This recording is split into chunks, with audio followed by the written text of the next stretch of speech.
हिमाचल प्रदेश में 3 जनवरी से 15 से 18 साल तक के बच्चों को स्कूलों में ही कोरोना की वैक्सीन लगनी शुरू हो जाएगी। इस वैक्सीन अभियान के लिए हिमाचल को 2,80,000 को वैक्सीन की डोज मिल भी चुकी है। 15 जनवरी तक बच्चों को वैक्सीन लगाने का लक्ष्य पूरा कर लिया जाएगा।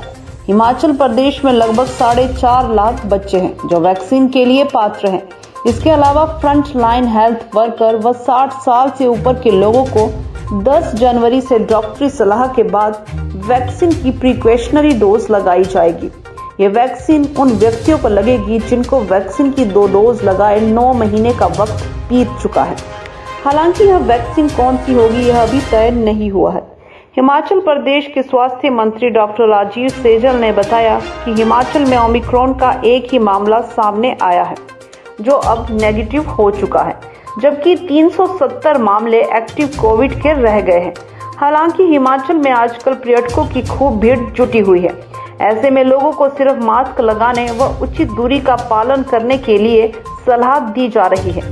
स्वास्थ्य मंत्री ने फिलहाल कोई भी बंदिशें लगाने से इनकार किया है।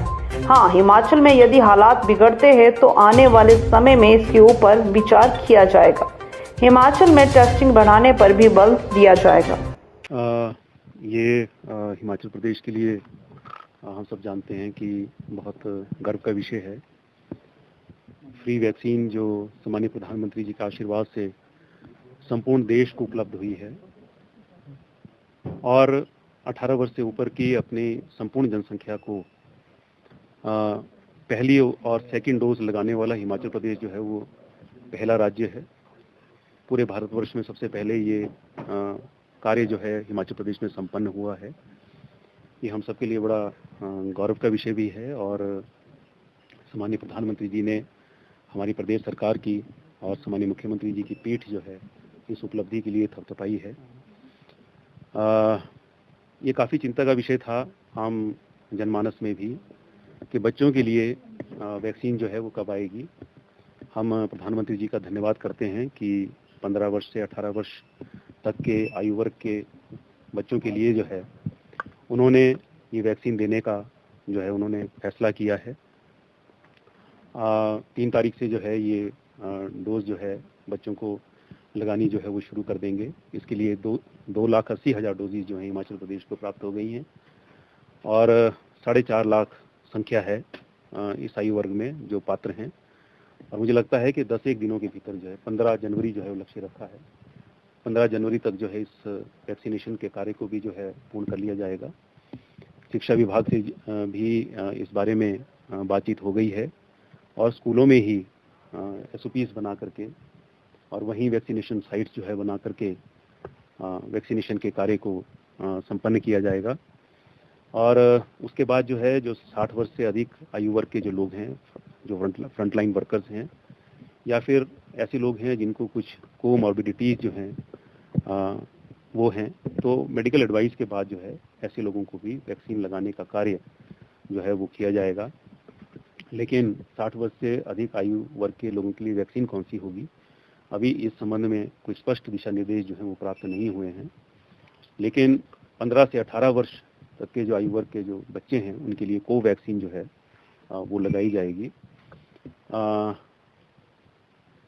60 वर्ष से अधिक आयु वर्ग के लिए जो वैक्सीनेशन का जो कार्यक्रम है, तो जिनको 9 महीने जो हैं सेकेंड डोज लिए हो चुके हैं उनको ही ये वैक्सीन जो है वो लगा। मुझे लगता है तकरीबन 60 वर्ष से ऊपर की जो आबादी है हमारे प्रदेश की, सभी के जो है इतना पीरियड तो सभी का हो गया है, लेकिन मेडिकल एडवाइस के बाद जो है उनको ये वैक्सीन जो है वो लगाई जाएगी।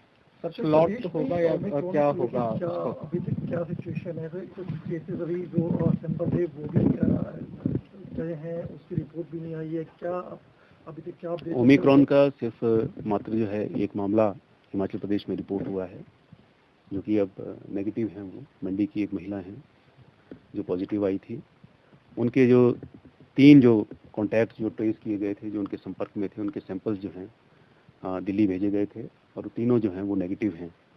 तो अभी मैं ये कह सकता हूँ कि अभी वर्तमान में एक भी मामला जो है ओमिक्रॉन वेरिएंट जो है उससे प्रभावित एक भी मामला जो है अभी हमारे प्रदेश के अंदर जो है नहीं है। शिक्षा विभाग से जो बात हुई है और स्कूल्स में ही जो है इस वैक्सीनेशन के कार्य को जो है पूरा किया जाएगा, स्कूल्स में ही साइट बनाकर। इम्पोर्टेंट बात है ये, जैसे वेकेशन हो रही है, स्कूल बंद हो रहे हैं, कुछ जगह ऐसी है जहाँ स्नोफॉल भी है ना, उसके लिए भी क्या अलग से कुछ? उसके लिए प्राथमिकताएं जो वो हो सकती है, जैसे हमने सेकेंड डोज लगाने का जो कार्य किया उसमें प्राथमिकता जो है जो हार्ड एरियाज थे हमारे उनको दी गई। पहले वैक्सीनेशन का कार्य जो है वहाँ संपन्न किया गया, और जब ये अभियान चलेगा तो उसमें मुझे लगता है कि बच्चों को बुला करके वैक्सीनेशन का कार्य जो है किया जा सकता है। बहुत सारे हमारे नेबर स्टेट है जहाँ रात्रि कर्फ्यू, बहुत सारी रिस्ट्रिक्शंस, फंक्शंस पे बैन हो गया और तमाम तरह की रिस्ट्रिक्शन कोविड के टाइम में थी। क्या हमारे हेल्थ डिपार्टमेंट में भी ऐसी कोई रिकमेंडेशन? अभी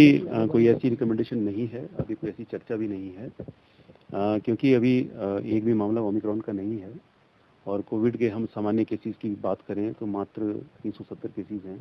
दिन प्रतिदिन ये केसेस जो हैं हिमाचल प्रदेश के अंदर घट रहे हैं। जिस तरह से ओमिक्रॉन हमारे पड़ोसी राज्यों में जैसा लग रहा है कि वहाँ पर ओमिक्रॉन से प्रभावित केसेस जो हैं वो बढ़ रहे हैं, तो हो सकता है भविष्य में हिमाचल प्रदेश में भी ये केसेस बढ़ें, और जब ऐसा होगा तो हमारी सरकार और हमारा विभाग जो है हर प्रकार की इवेंचुअलिटी के लिए जो है वो तैयार है। जैसी भी परिस्थिति होगी और गंभीर से गंभीर परिस्थिति से निपटने के लिए भी विभाग की तैयारियां जो हैं वो संपूर्ण हैं।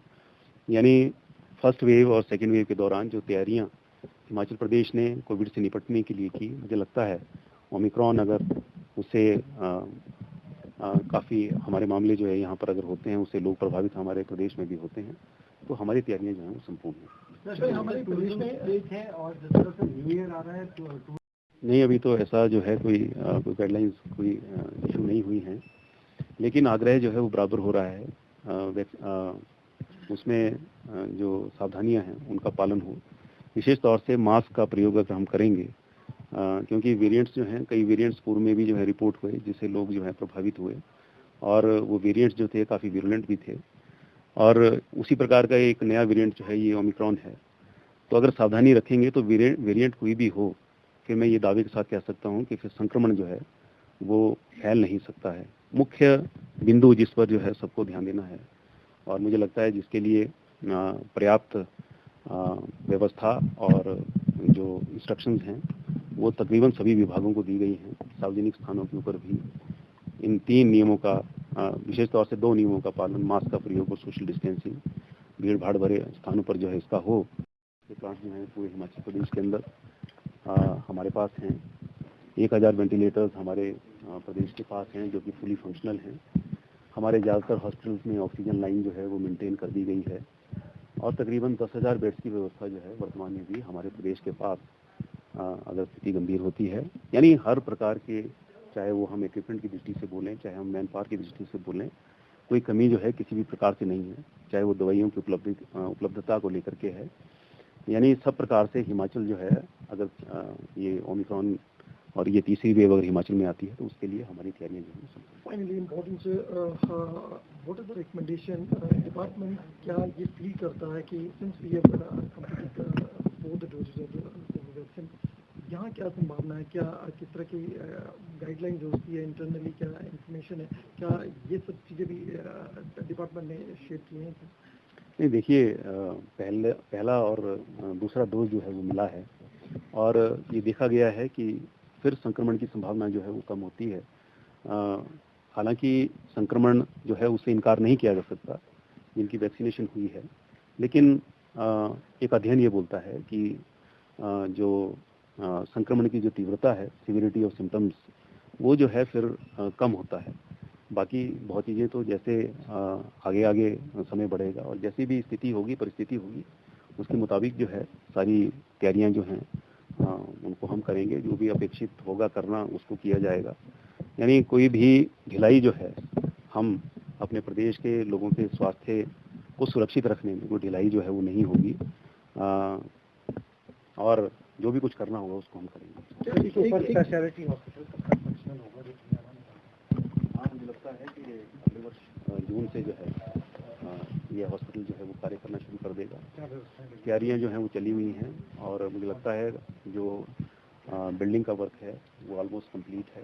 अभी इंटरनल वर्क जो है थोड़ा बहुत उसमें रहता है, बाकी अभी इक्विपमेंट्स और मशीन्स और सारी जो है वो चीज़ें प्रोक्योर करने का जो है प्रोसेस अभी जो है वो चला हुआ है, और मैन पावर भी जो है उसकी रिक्रूटमेंट का प्रोसेस भी जो है अभी चला हुआ है।